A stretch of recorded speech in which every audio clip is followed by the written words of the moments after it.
Vendredi 1er décembre 2023, La mission auprès des puissants. nous sommes reconnaissants envers Dieu de nous permettre de partager des moments aussi précieux avec vous sur votre chaîne L'Aventure dans la Parole. Alors qu'une semaine s'achève encore, nous prions que Dieu bénisse l'influence de sa parole en nous, afin que ce que nous avons appris reste gravé dans nos cœurs par le Saint-Esprit.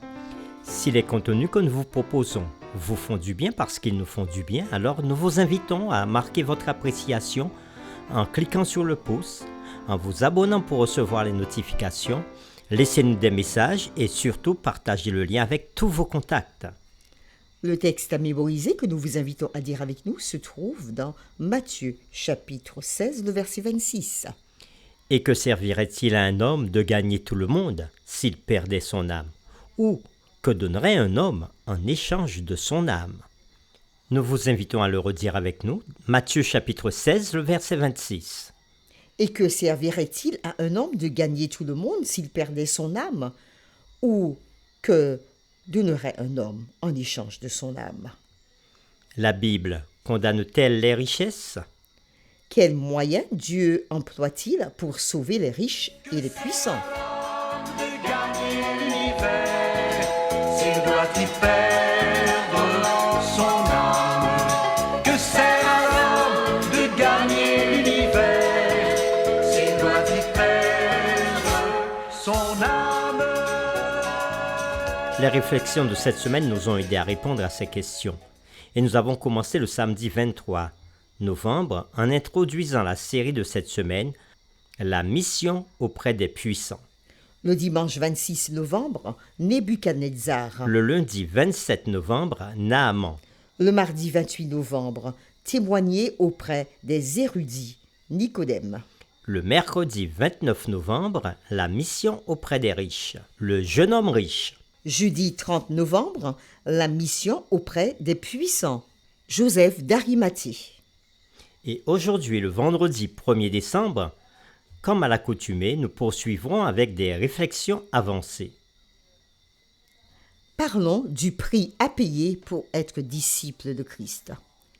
Dans Matthieu chapitre 16, le verset 24, Jésus utilise un langage extrême pour souligner la nature non négociable du prix du discipulat. Il dit, si quelqu'un veut venir après moi, qu'il renonce à lui-même, qu'il se charge de sa croix et qu'il me suive.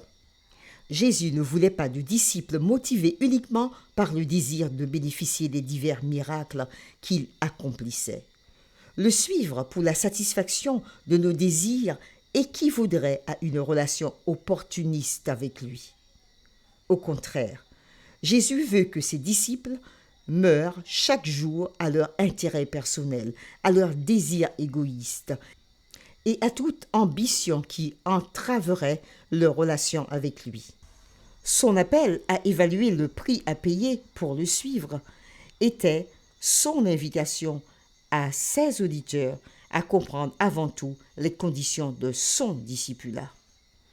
Jésus exigeait aussi de ses disciples une dévotion qui dépasse leur instinct de préserver leur propre vie.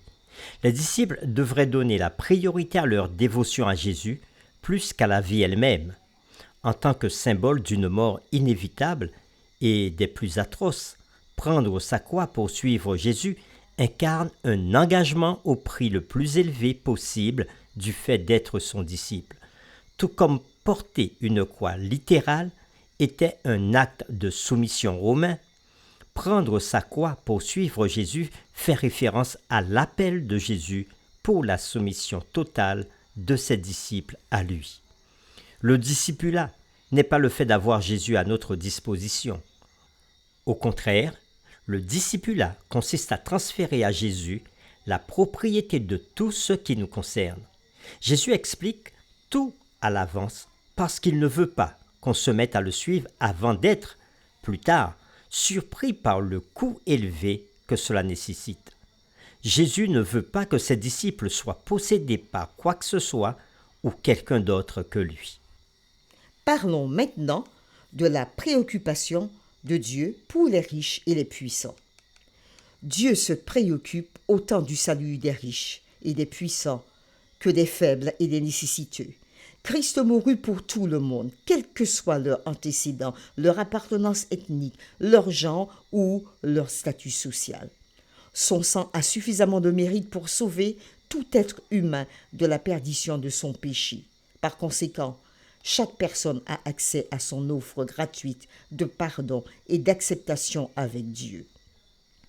En termes simples, la portée de l'expiation de Christ est illimitée. Elle est universellement accessible aux pauvres, tout comme elle l'est aux riches. Bien qu'une recherche en ligne sur la préoccupation de Dieu pour les riches et les puissants génère un nombre négligeable de résultats par rapport à une recherche sur la préoccupation de Dieu pour les pauvres, il convient de souligner que Dieu se préoccupe de chaque être humain en raison de leur création à son image et de la mort substitutive de Christ pour eux.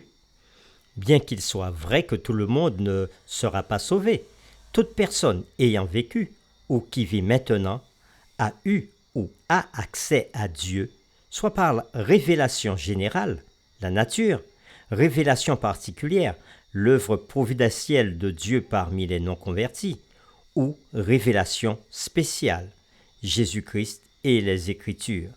Actes chapitre 14, verset 17 dit que Dieu n'a jamais cessé de rendre témoignage parmi les humains. Au ciel, il y aura des personnes qui étaient milliardaires pendant leur vie terrestre, ainsi que des personnes qui vivaient dans une pauvreté absolue. Parmi les rachetés, il y aura aussi des personnes considérées comme de grands savants sur terre, ainsi que des personnes qui n'avaient jamais appris à lire ou à écrire. Les Écritures font mention de personnes riches et puissantes qui aimaient et craignaient Dieu. Les exemples de l'Ancien Testament incluent Abraham, Isaac, Job et David. Les exemples du Nouveau Testament incluent Matthieu, Zachée le chef des collecteurs d'impôts, l'apôtre Paul, l'eunuque éthiopien et Corneille le centurion romain. Ce qui rendait ces individus distincts n'était pas ce qu'ils possédaient, mais leur relation engagée avec Dieu malgré leur richesse. Outre les exemples ci-dessus de personnes riches et puissantes qui n'avaient pas laissé la richesse et le pouvoir entraver leur relation avec Dieu, il y a aussi des exemples de ceux qui avaient laissé leur richesse les empêcher de donner leur vie à Jésus. Un exemple bien connu est celui du jeune homme riche qui avait rejeté l'invitation de Jésus à le suivre après avoir demandé à savoir ce qu'il devait faire pour hériter de la vie éternelle. Malgré le rejet de l'invitation de Jésus par le jeune homme riche, Marc chapitre 10 verset 21 dit que Jésus l'aimait toujours. Le fait que Jésus lui ait demandé de vendre tous ses biens et de donner le produit aux pauvres avant de le suivre ne signifie pas que les riches ne peuvent pas être ses disciples. Dans ce cas particulier, le problème était que les richesses de ce jeune homme riche étaient un obstacle à l'abandon de son cœur à Dieu. Le cœur du jeune homme était si captivé par sa grande richesse qu'elle devint l'objet de son allégeance fondamentale. L'amour de Jésus est le même envers les pauvres qu'envers les riches et les puissants du monde. Il est mort pour les princes ainsi que pour les pauvres. Jésus connaissait le moyen le plus efficace d'atteindre leur cœur et il nous avertit qu'il est plus facile à un chameau de passer par le trou d'une aiguille qu'à un riche d'entrer dans le royaume de Dieu. Marc chapitre 10, le verset 25. Cette semaine encore, nous sommes mis au défi d'aller vers les personnes puissantes et riches avec l'évangile de Jésus-Christ. Tout comme toute autre personne, ils ont aussi besoin du salut, même si malheureusement, ils peuvent ne pas s'en rendre compte à cause de la sécurité qu'ils croient que leur richesse offre. On parle beaucoup de nos devoirs envers les pauvres. Ne devrait-on pas accorder aussi aux riches quelques attentions ?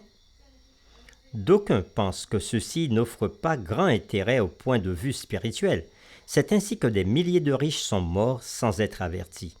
Mais malgré leur indifférence apparente, beaucoup ont l'âme tourmentée.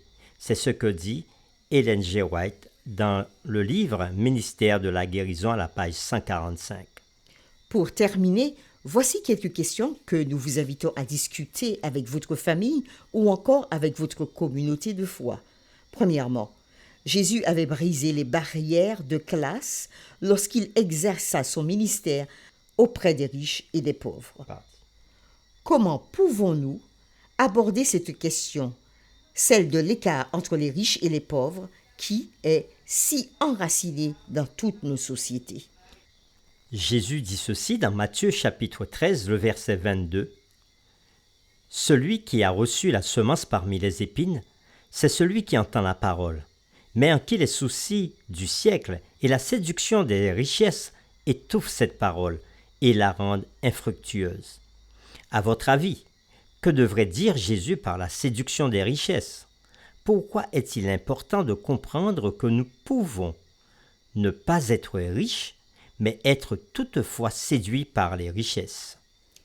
Troisièmement, quelle autre raison pouviez-vous donner pour justifier le rejet de Jésus par le jeune homme riche alors que Zachée l'avait accepté?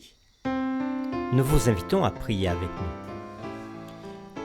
À toi la gloire, Père, à toi la gloire, Jésus, à toi la gloire, Saint-Esprit. À toi, Dieu trois fois saint, nous donnons toute la louange en ce jour.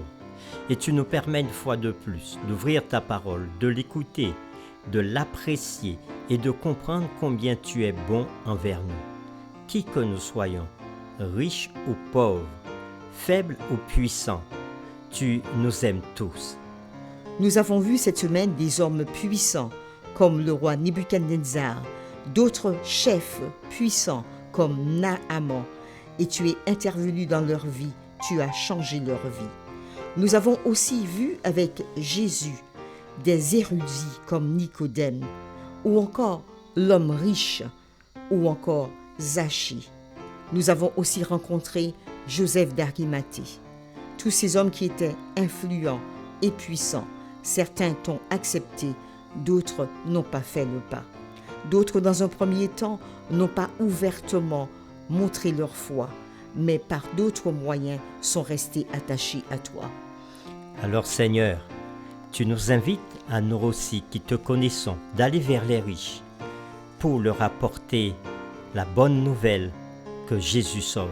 Tu nous invites à aller vers les puissants pour leur dire ton amour pour eux. Donne-nous la force et la présence d'esprit de pouvoir le faire. Nous t'avons prié au nom de Jésus. Amen.